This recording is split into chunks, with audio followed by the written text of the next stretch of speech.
Hi, today we're going to make a messy heart charm or pendant. We're going to start with 18 gauge wire, craft wire, about 5 inches long is all you need. And I'm going to straighten it with my nylon jaw pliers. Then I'm going to gauge around the middle, maybe not quite in the middle. And then I'm going to bend the wire up. I'm going to hold it with the plier and bend the wire up. And I'm going to kind of shape the other side the same way. Now I have a V-shaped. Kind of use your fingers to smooth out the wire, like I'm doing here. And I'm going to curve the top of the wire to start making the shape of a heart.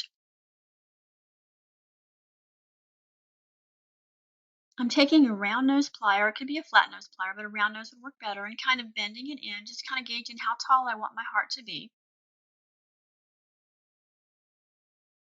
I'm going to do that to both sides. Take a minute to kind of get the shape you like, and then do that on both sides.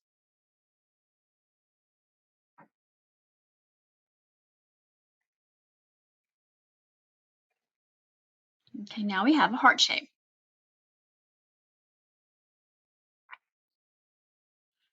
I like to take the center pieces and kind of bend them in, just like that.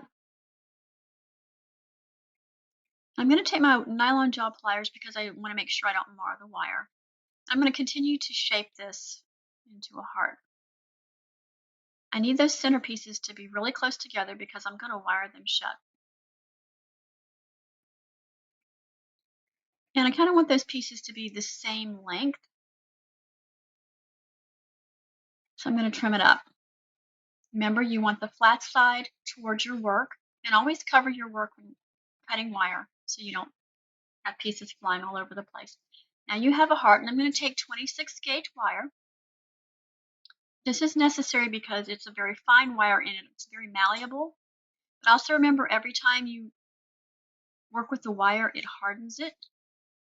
And that'll come into play in a little bit.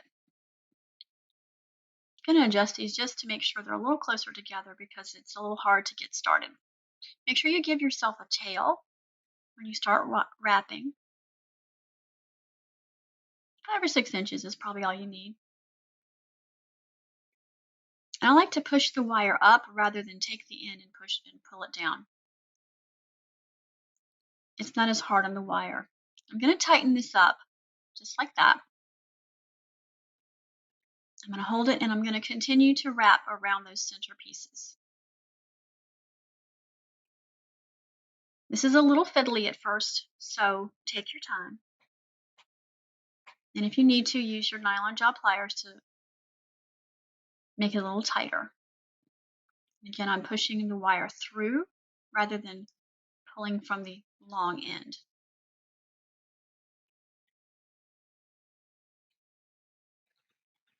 .26 gauge wire is great. 28 would also work, but this is 26 and it worked just fine. Continue wrapping around the center pieces to hold them shut.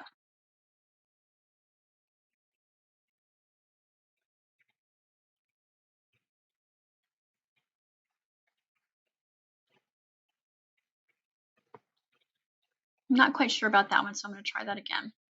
Just remember, every time I go through there, I'm going to harden the wire and possibly cause it to break. So try not to go back and forth too many times undoing your work. Pull it through there. There we go. Like I said, this is a little bit fiddly, so take your time.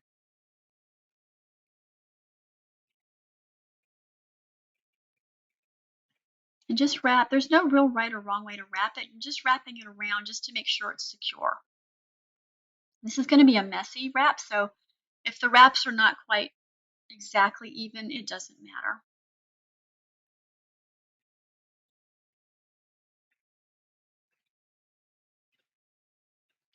Okay, now I've got this done. And I've decided in order to hold the wire down, I'm going to actually curl the ends. So this is a needle nose type plier. Make sure they're jewelry pliers though. And you can curl the ends up, which will help hold that wire on. It doesn't slide off while you're working it. You're not really going to see that much in the end product, but see how it helps to hold the wire in? I'm going to make sure they're closed because it could actually slide off. Gently working it around. And I'm going to straighten everything out with my nylon jaw pliers. They got a little wonky. Okay, now we're going to start wrapping around our heart form. Again, we're pushing the wire up. And we're going to find a spot where we like, and then we're going to wrap it around 1 or 2 times around the base. Make sure everything's nice and tight in the shape that you want.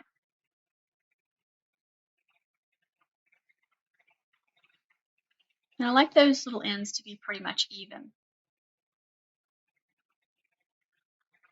And I didn't get that one closed quite enough, so I'm going to go ahead and shape the edge around that. I kind of want it to be even. That's why I'm working that way. Here we go.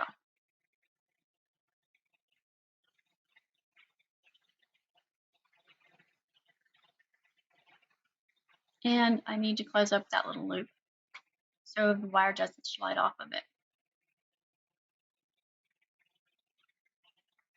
And you can use a round nose plier for that as well. Again, making sure everything is nice and straight.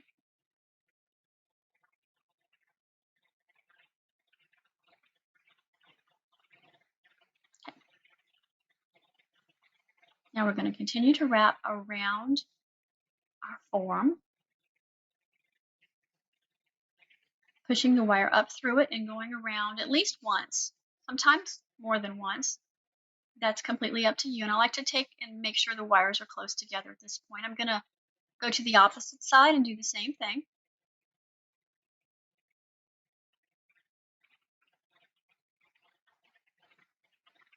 And I'm closing the wires closer together so they're not sliding so much.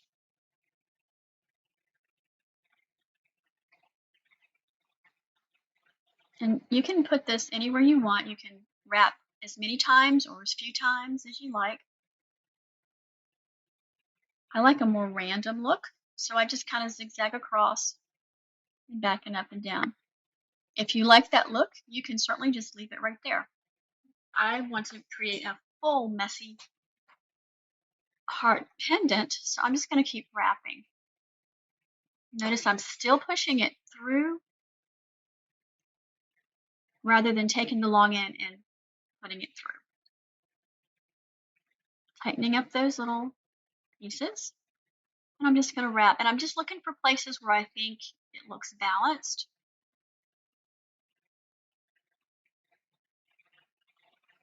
All along. If you wanted to, you could also attach a bead or a gemstone in the center before you wrap and encase that. That would work as well. When my wire gets shorter, I do actually take the end and push it through that way. I started with a fairly long length of wire, but not too long, probably about 16 inches or so. Because the more times, like I said, the more times I wrap this, the harder the wire is going to get, and it can break. Think of a twist tie. When you wrap it too many times, it breaks if you twist it too many times. Same thing with this wire.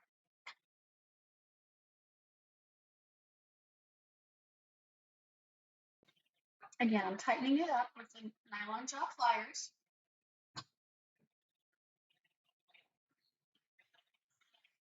And that's pretty just like it is. But I want to continue wrapping.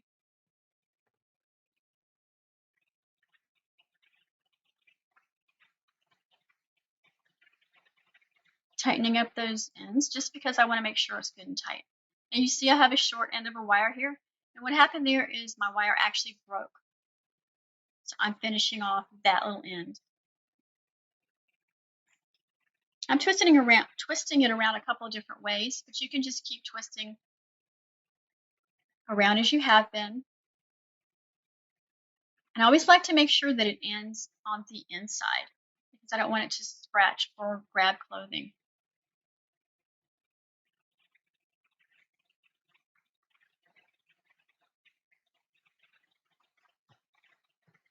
There we go. Make sure it's on the inside. Tighten it up so that you can't feel it. Cut it off so that it's flush with your project.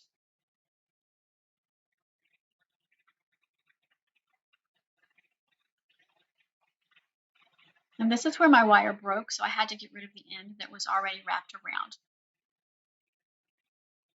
I like to show you when I mess up and how to fix it.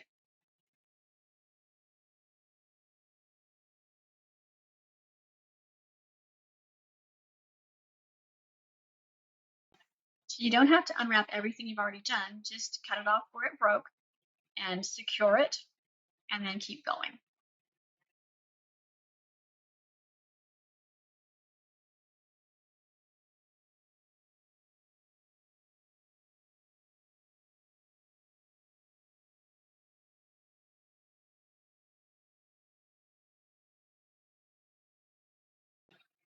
And that's what it looked like when all of my wires broke. Actually, only one broke and I had extra ends hanging off that I'm now going to secure, but I'm going to keep wrapping because I have a long end and I can keep wrapping. If you liked how that came out, you could stop there. But I think I'm going to keep going.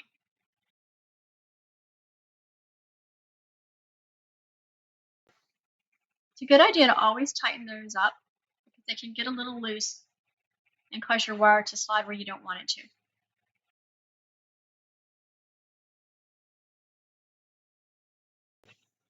I recommend that you do this with craft wire, especially if you're inexperienced, because this is a really good beginner project. So using craft wire is what I recommend.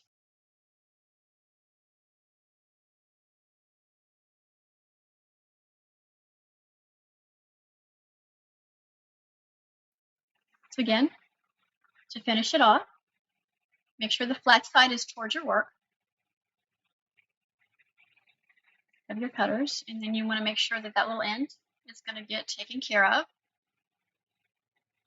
So you just take your pliers and work it in, making it flat against the frame.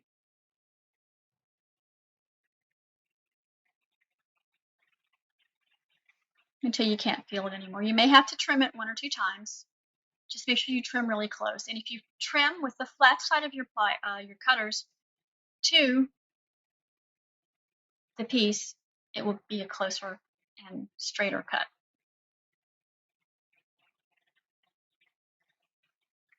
And I'm just continuing. And there you'll see that I did push the long end of the wire up through because it's short and it's easier than pushing it through.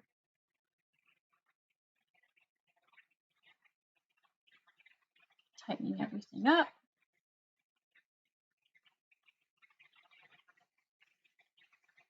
There we go. I'm trimming it close, flat side to my piece. I like to show this a couple of times just to make sure that it's clear what's going on.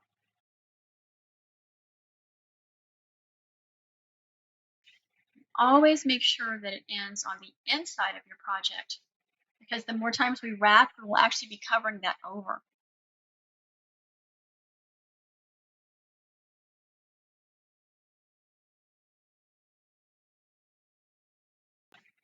We're almost near the end of our first piece of wire, and I'm going to show you how to add wire once this section is already done.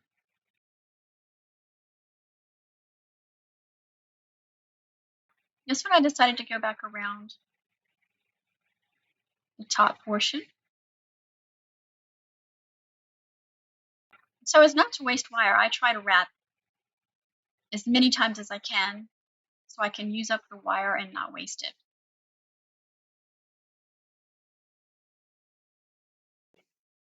And now I'm just going to take my nylon jaw pliers and make sure everything is kind of tight.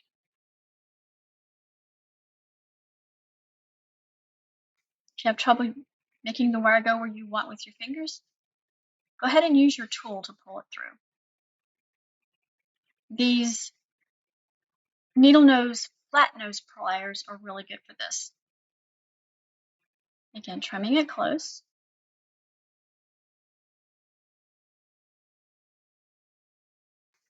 Making sure it's nice and secure and on the inside. Now you can stop there if you like, once you finish that last piece, but I'm going to continue. This wire is so soft that you can manipulate it with your fingers if you need to.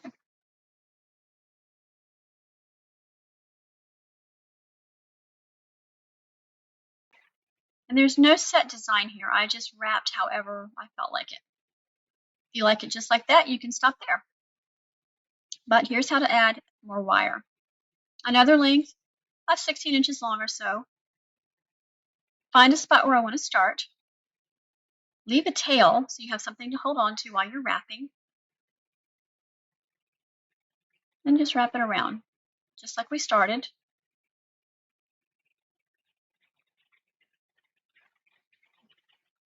Making sure it's wrapped around.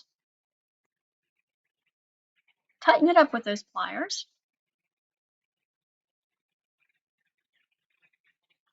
And it's still going to be a little loosey-goosey, but that's okay. We can tighten that up later. I'm going to continue wrapping, and I'm looking for places that don't have any wire there. Now, I'm not going around the inside this time because sometimes you can get away with that if you already have some started. It'll sit on those places. But ultimately, you're going to want to wrap it eventually around your frame to help it secure. You can't just do it on the outside because wrapping just on the outside, it'll slide off over time. So you're going to need to secure it by wrapping it around the frame. And you can do that 1 time, 2 times, whatever you like. Tighten it up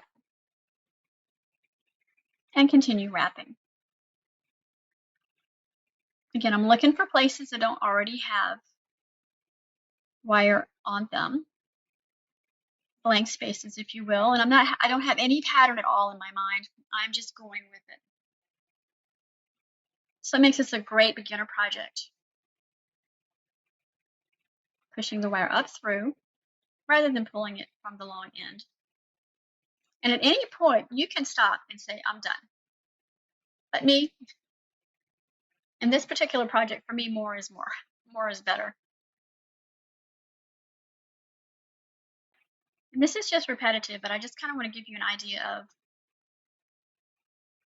my process here of how to keep going.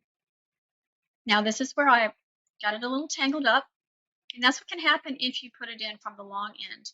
It can get kinked, and you don't really want kinks because that can actually lead to breakage.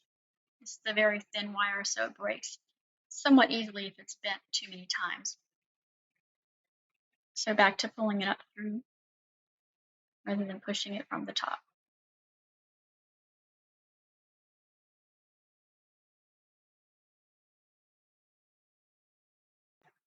And this can be really relaxing, kind of mindless, really. Looking for more places. Sometimes you do have to use the sharp end, the long end, to go through because you just can't get it through there. But that's okay. Just be aware that you don't do that too many times because like just right there, it kinked on me and I have to correct it.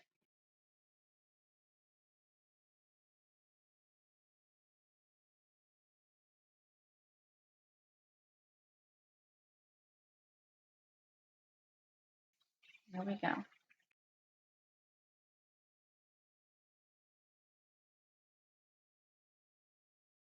I do like to use up all my wire.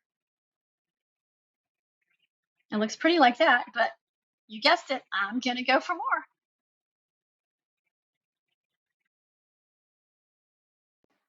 Okay, so I'm just trying to show you again how to finish it off up close. and trim it really, really close, flat side to your work. Take those pliers and my term is squish it down. I'm kind of twisting the piece as I hold the pliers, checking to make sure that there's no sharp edges, pulling it down where I want it. There we go. Now again, you can stop here if you like. I do like to take my nylon jaw pliers and kind of squish everything together just to make sure it's good and tight. I don't want anything sliding off as I'm wearing it.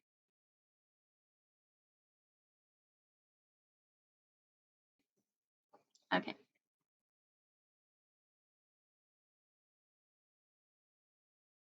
There you go. And I'm going to speed up the rest of this process because you don't want to watch me do the same thing over and over.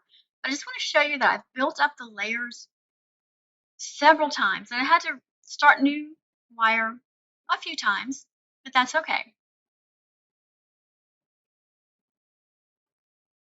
And it took me about 45 minutes to an hour to do this because I was designing as I go, tightening everything as I go.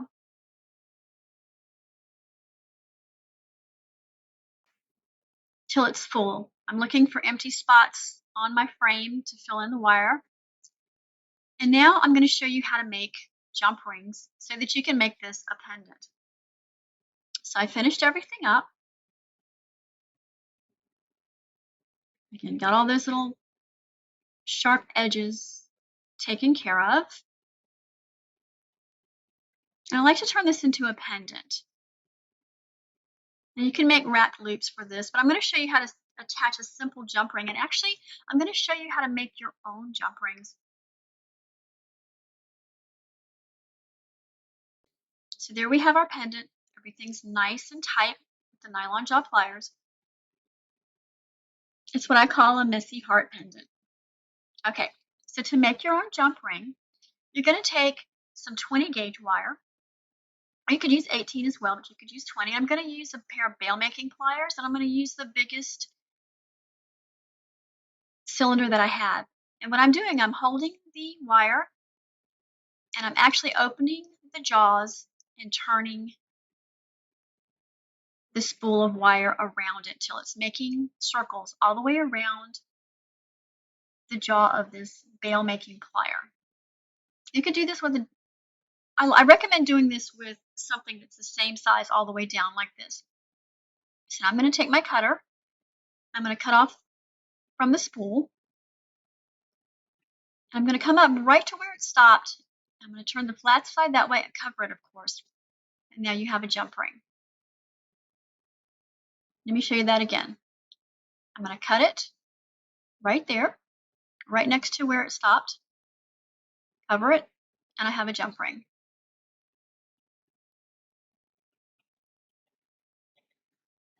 Now, where the jump ring comes together, I'm going to pull it to the side, just like that. So it looks like that. I'm going to hold one side steady and pull the other side toward me or push it away from me. I'm going to attach it to my pendant, and I'm going to do the same thing. I'm going to hold one side steady and push the other side to it. Sometimes I need to wiggle it a little bit to get it to be tight. But I'm just wiggling it back and forth to get a little closer, and you see it's closed tight now. So what if you already have jump rings? Oh, don't forget to put your leather or your chain or something through it, and then you have a lovely little pendant. You could also put another one on the other side and have two pendants or two jump rings. Now I have some jump rings that I got from Hobby Lobby, and they're already closed. See, I'm holding it with one pair of pliers, steady, and I'm taking another pair of pliers, and I'm twisting it. Either I'm pulling it toward me or pushing one side away from me, but I'm holding that one side with the small plier tight. I'm going to attach my pendant, still holding it tight, and I'm going to take one side steady, and the other side I'm going to take and either pull or push whichever way it needs to go. Back and forth a little bit to snug it up. Needs a little bit more there.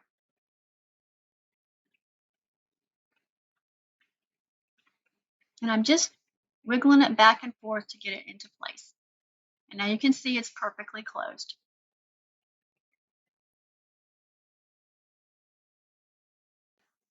And there you have it.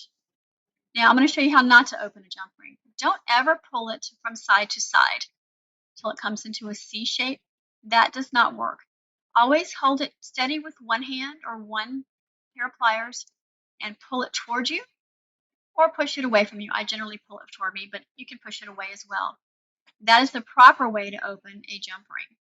And you close it back the same way you open it. And there you have it. Hope you enjoy this. Please like and subscribe. Have a great day.